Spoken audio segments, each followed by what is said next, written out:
Jharkhand assembly चुनाव से जुड़ी एक अहम खबर आपको बता दें कि सीएम हेमंत सोरेन आज करेंगे नॉमिनेशन। बरहेट असेंबली हलके से आज करेंगे अपना नॉमिनेशन।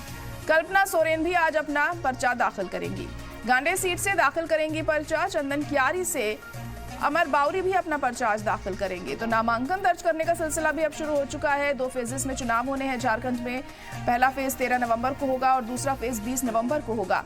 तो झारखंड असेंबली चुनाव को लेकर आज सीएम हेमंत सोरेन अपना नॉमिनेशन फाइल करेंगे। बरहेट असेंबली हलके से आज वो अपना नॉमिनेशन फाइल करने वाले हैं। इसके अलावा कल्पना सोरेन भी आज ही अपना पर्चा दाखिल करेंगी। गांडे सीट से दाखिल करेंगी वो अपना पर्चा। चंदन कियारी से अमर बावरी भी आज अपना नॉमिनेशन फाइल करेंगे। तो झारखंड चुनावों के मद्देनजर भी तमाम सियासी दल कोई कसर नहीं छोड़ रहे हैं। वो भी लगातार चुनाव की तैयारियों में जुटे हुए हैं और नामांकन का जो सिलसिला है वो भी शुरू हो चुका है। और उसी के मद्देनजर सीएम हेमंत सोरेन भी आज अपना नॉमिनेशन फाइल करेंगे और कल्पना सोरेन भी आज अपना नॉमिनेशन फाइल करेंगी। इसके अलावा चंदन कियारी से पर्चा दाखिल करेंगे अमर बावरी भी। उसको लेकर खासी तैयारियां यहाँ पर की गई हैं।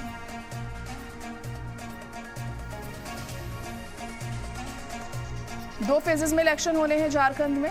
सेंसिटिव इलाका है, इस वजह से 2 फेजेस यहाँ पर किए गए हैं इलेक्शन के लिए। आपको बता दें कि 81 सीटों पर चुनाव हो रहे हैं और तमाम सियासी दल पुरजोर तरीके से चुनावी मैदान में कोई कसर नहीं छोड़ना चाहते हैं। तमाम उम्मीदवारों के नामों का भी ऐलान किया जा रहा है धीरे धीरे और जल्द ही सभी उम्मीदवारों के नाम भी सामने आ जाएंगे। बीजेपी ने भी अपने 66 उम्मीदवारों के नाम का ऐलान किया था, वहीं कांग्रेस ने भी अपने 21 उम्मीदवारों के नामों का ऐलान किया है। तो वक्त के साथ साथ उम्मीदवारों के नाम सामने आ रहे हैं। तमाम समीकरणों को साधते हुए ये कैंडिडेट्स का नाम फाइनल किया जा रहा है और अब नामांकन का भी सिलसिला जो है वो शुरू हो चुका है। नॉमिनेशन फाइल करने का जो प्रोसेस है वो अब शुरू हो गया है और उसी के मद्देनजर आज सीएम सोरेन भी अपना नामांकन दर्ज कराएंगे और कल्पना सोरेन भी आज अपना पर्चा दाखिल करेंगी। इसके अलावा चंदन कियारी से अमर बावरी भी अपना पर्चा दाखिल करेंगे।